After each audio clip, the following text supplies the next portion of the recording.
I've just arrived in New York after flying here from London in Delta's Premium Select cabin. It's Delta's version of Premium Economy. Bigger seats, better food, and a price that's often far lower than business class. And on a daytime flight across the Atlantic, that raises a simple question. Why pay for business class at all? On this flight, I'll show you exactly what Premium Select is like. From the ground experience at Heathrow to the onboard service, and whether this cabin is genuinely good enough to replace business class on a route like this. Let's take a look. Before we even get to Heathrow, it's worth looking at the numbers behind this flight. On this route, a return ticket in Premium Economy typically costs around £1,500 per person. I paid £1,752 because I booked the more expensive day flight for the return. Business class fares vary quite a bit. On a good sale, you might see prices around £2,500, but more typically business class on this route sits somewhere between £3,000 and £5,000, which means Premium Economy can often be less than half the price.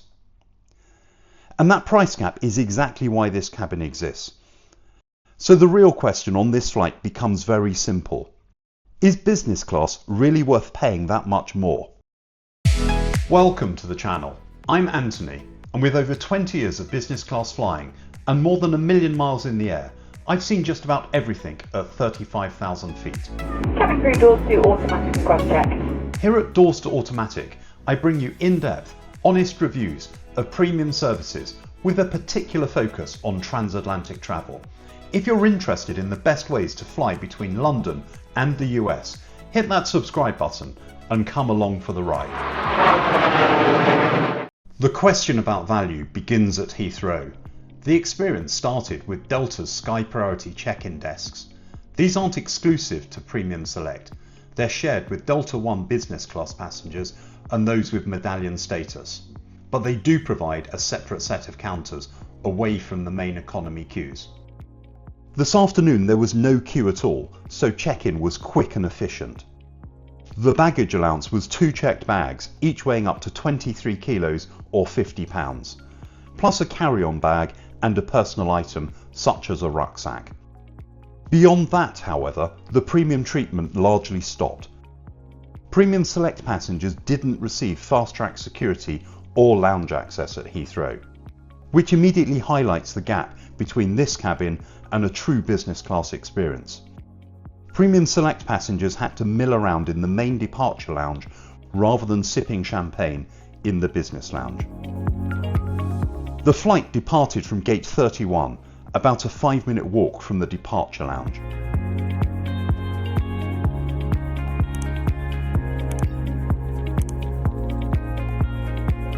The flight was Delta DL4 from London Heathrow to New York JFK. The aircraft was a Boeing 767-400ER, registration November 840 Mike Hotel. At around 25 years old, it was one of the older aircraft still flying transatlantic routes. But Delta had refurbished these jets with modern interiors, including Delta One suites and the Premium Select cabin I flew in. Boarding for this flight was called unusually early. Premium Select passengers boarded in Group 2 shortly after Delta One passengers. The Premium Select cabin was relatively small, with just 20 seats arranged in a 2-2-2 layout across 4 rows. I was seated at the rear of the cabin in window seat 22 Alpha. With only 6 seats across, this already felt closer to business class than economy. Many Premium Economy cabins now squeeze 7 or 8 seats across. Interestingly, while the Premium Select cabin was completely full, the economy cabin behind looked relatively empty. The Premium Select seat was a large recliner rather than a fully flat bed, but it was a substantial upgrade from economy. There was more width with 19 inches compared to 18 inches in the main cabin. Significantly more recline at 7 inches compared to 4 inches in standard economy. And the seat also included both a leg rest and a footstool and an adjustable headrest. The pitch between rows was also significantly greater at 38 inches compared to 32 inches in standard economy, meaning there was more legroom. In practice, that extra space makes a noticeable difference when the passenger in front reclines. So on paper, this seat already looks like a very strong premium economy product, but the real question is how the whole experience compares to business class. On the side of the seat were controls for the seat recline, plus a small storage compartment and a water bottle holder. An amenity kit was provided. It contained an eye mask, a toothbrush and toothpaste, lip balm and earplugs. It no longer included calf socks, hand cream or a pen, which had been provided on previous flights. Each seat came with a 13.3-inch entertainment screen running the Delta Studio system. There was also a universal power outlet and USB-A charging available at each seat. On this flight, the entertainment catalogue included 213 films, 99 television series and 47 audio programs. I even found a few YouTube creators on here, so the real question is, should doors to automatic be on Delta Studio as well? Delta provided over-ear headphones, which were comfortable although not noise cancelling. Overhead were reading lights and individual air vents. Before departure, the crew moved through the cabin, taking both meal and drinks orders. Soon, the safety video was played. That's the hard product, but the real question is value. At this point in the flight, Premium Select was already delivering a noticeably more comfortable experience than economy. But remember the real question behind this review. On this route, Premium Economy often costs around £1,500, while business class can be £3,000 or more. So the question is, does the experience actually justify paying 2 or 3 times the price for business class? Would you choose Premium Economy or business on a daytime Atlantic flight? Let me know in the comments. Pushback came at 3:56 p.m. with takeoff from Heathrow's runway 09 right exactly on time at 4:10 p.m. If you're enjoying the review so far, there's another way you can support the channel. Over on Patreon, you can join the Doors to Automatic cabin crew. For the price of an airport coffee each month, members get early access to new reviews, behind the scenes updates and the chance to help shape future trips and videos. There's a link in the description if you'd like to come on board. The flight from London to New York was scheduled to be 8 hours and 25 minutes, but with today's conditions, we could expect a takeoff to touchdown time closer to 7 hours 30 minutes.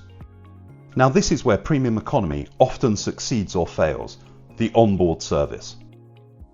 Service began shortly after departure with very hot towels. The menu card said that passengers could pre-order their choice of main course, but I hadn't been able to find that option when I looked on the Delta website. On the menu was a fixed starter. There were 2 choices for the main course, Cajun chicken or vegetable korma, and then a fixed dessert. The tray table folded out from under the armrest. Tablecloths were distributed ahead of the meal service. Drinks and snacks followed shortly afterwards. The meal was served on a tray. Metal cutlery was provided, alongside a linen napkin. The starter was a mixed green salad. For main course, I opted for the Cajun chicken with hollandaise sauce, rice, green beans and tomatoes. The dessert was a caramel mousse slice, although it included nuts, so I couldn't eat it. However, the Cajun chicken was actually very good for a Premium Economy meal. Not a fine dining experience, but a solid meal nonetheless. Top-ups of drinks were offered, and then once the meal service had finished, the cabin settled into a quieter cruise phase. At the front of the cabin, a curtain separated Premium Select from the Delta One cabin, with a small embroidered sign reading, Delta One passengers beyond this point. The lavatories were shared with the economy cabin behind. It was another reminder that this is still very much a Premium Economy product rather than business class.